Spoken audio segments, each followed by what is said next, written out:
Y fue aprobado ya el informe para el primer debate de la Ley para el Desarrollo Económico y Sostenibilidad Fiscal, la reforma tributaria. Y esta mañana nos acompaña el ingeniero Henry Kronfle, asambleísta nacional del Partido Social Cristiano. Henry, a los tiempos, buenos días, bienvenido a Contacto Directo. Muchas gracias por la invitación, buenos días, un gusto estar aquí. Saludos a todos. Que la base para el incremento del impuesto a la renta no sea de $2.000 mensuales, sino 2.500, que el techo de las deducciones personales no sea de $5.000, sino del doble, de 10.000. Son estas apenas dos de las modificaciones que se incorporan al texto que presentó el Ejecutivo. ¿Hay algo de sustancial o es apenas una mano de gato? Una mano de gato. Cuando usted ve lo que ha pasado en la Comisión de Desarrollo Económico, es claro pues que se conformó una comisión técnica. Cuando dio el informe, viene un informe del Ministerio de Economía y Finanzas diciendo me reducen en 250 millones esta ley que es recaudatoria totalmente, esto no apunta al crecimiento ni a la formalidad ni a la generación de empleo, ya lo voy a explicar.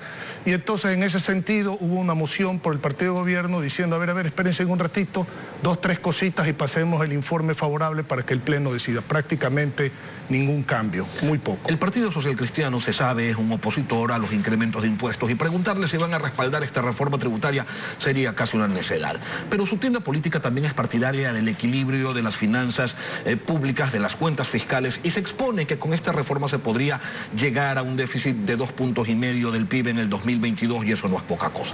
A ver, vamos por orden con los conceptos. Primero, apostar por el crecimiento económico y no por la exacción no nos hace oposición. Frase de Francisco Suet, economista muy reconocido en el país. Yo lo agrego, nos hace responsable para con el país. Segundo, o escogemos en usar los recursos con incentivos para la generación de inversión o de empleo, o castigamos el capital, como está pasando, y lo que va a pasar es vamos a fomentar las exportaciones del capital en el país. Tercero, cuando habla de exportaciones de capital se refiere al pago de deuda. Es que, no, me refiero a que si van a haber impuestos patrimoniales en empresas, en personas, los capitales en vez de servir para generar inversión y empleo, entonces van a salir del país. No importa el impuesto a la salida de edición, claro, van a salir del país. Tercero, hablemos sobre los impuestos. Hay 1, 2 y 3 en los impuestos. Vamos a permitir enseñar esto para ser lo más claro posible. Los impuestos se trasladan. Por favor, los impuestos se trasladan, los acaban pagando todos y especialmente tienen más impacto negativo en los más pobres. Si yo importo un teléfono y pago un impuesto en la aduana, ese impuesto es parte de la estructura del costo del teléfono. ¿Quién lo paga? El que lo compra, finalmente. Eso de que van a pagar las grandes empresas y ellos van a asumir los costos, eso es mentira. No ellos existe. Van a trasladar el costo a los bienes y servicios que brindan. El que no entiende la economía real piensa otra cosa. El que entiende la economía real sabe que eso es así. Segundo, al quitarle el dinero con impuestos, por favor, a la gente deja de comprar. Las empresas dejan de vender, de invertir y de generar empleo.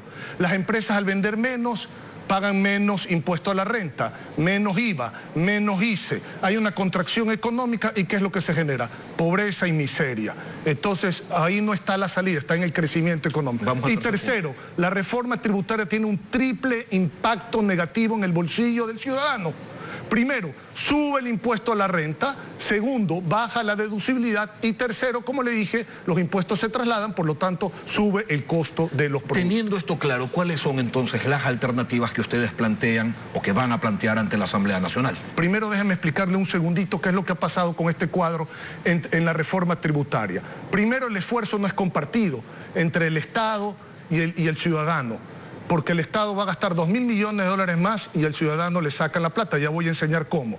La primera versión era recaudación por 953 millones, la segunda por 1.500 millones aproximadamente. Es decir, la segunda versión es peor que la primera, 52% más de recaudación. Impuesto a la renta de personas, lo que usted me está preguntando. Veamos esta tabla, así es como mandó el gobierno esto. Fíjese usted, entre los ingresos de $2.000 a los $4.000 hay 209% de aumento, 537, 201, 120%, 102%. Puntos importantes, se elimina el legítimo derecho de las deducciones de la gente, afecta a rango de profesionales que son el motor del consumo, por el amor de Dios, y el incremento es desproporcionado para aquellos que ganan entre $2.000 y $5.000. ¿No es cierto que se afecta únicamente al 3,4% de la población? Bueno, que de la población del Ecuador de 17 millones. Activa. No, eso no es cierto, no. Vamos a los impuestos al patrimonio. Impuesto al patrimonio para las empresas. Fíjese usted nada más para hacer un análisis. El patrimonio de las empresas. En el Ecuador, esto sacado del Fondo Monetario Internacional, para que no me digan que la fuente es otra, es la carga impositiva corporativa total. El Ecuador frente a Paraguay, Bolivia, Chile, Argentina, Uruguay, Perú, Brasil y Colombia es el con más alta carga impositiva. ¿Qué pasa con este impuesto al patrimonio para las empresas? Las empresas, y lo escuché a Felipe Rivadeneira, presidente del Comité Empresarial Ecuatoriano, dijo una gran verdad. Las empresas no quiebran por falta de utilidad, quiebran por falta de liquidez. Los que somos empresarios conocemos esto. Entonces, se incluye en el impuesto al patrimonio empresas sin ganancia, con o sin ganancia. Existen varios sectores con alto patrimonio y sin liquidez. Y el impuesto afecta también a las medianas empresas, porque patrimonio no es igual que ventas. Entonces, ¿qué estamos haciendo con esto? Las alternativas, Henry. Bueno, vamos a la alternativa. Nosotros pensamos que el gobierno puede recaudar lo siguiente. Me voy a permitir también presentar este cuadro, porque aquí hay que hablar de manera técnica. Si hacemos 4 puntos nada más estoy considerando en este momento. En la nómina del gobierno, el 100% de la nómina es alrededor de 9.000 millones de dólares. 80% dicen no se puede tocar, lo que siempre escuchamos, porque es educación, salud, policía, Ministerio de Defensa y entidades de educación superior. Pero el 20% restante, que son 1.800 millones, si se hace un recorte del 15% son 270 millones por este lado. Y la eliminación de los contratos ocasionales, que hay 40.500 contratos ocasionales, con un valor de 1.212 más costos indirectos salen 1.335 mensual, por 13 meses da 702 millones. Si usted combina, actúa aquí y acá, tiene un promedio de ahorro de 490 millones de dólares. La renegociación de la deuda de China, que aproximadamente tiene un valor hoy de 5.000 millones, si renegocia para liberar la garantía, puede bajar el interés del 7 al 4%, la tasa de interés. Esos son 150 millones de dólares al año.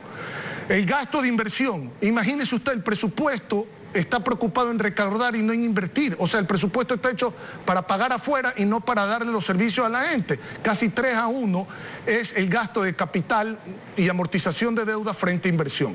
En el Ecuador baja la inversión de 4.000 millones de dólares a 2.000 millones de dólares. Eso es el 2% del Producto Interno Bruto. América Latina tiene el 5% del Producto Interno Bruto de inversión sobre producción. ¿Qué quiere decir esto? Quiere decir que hay un espacio enorme para hacer el crecimiento económico aquí, en la inversión pública. Si el 50% de esto en promedio durante los años del gobierno se va a asociatividad, alianzas público-privados, se lo da al sector privado, hay 1.000 millones de ahorro. Aquí está.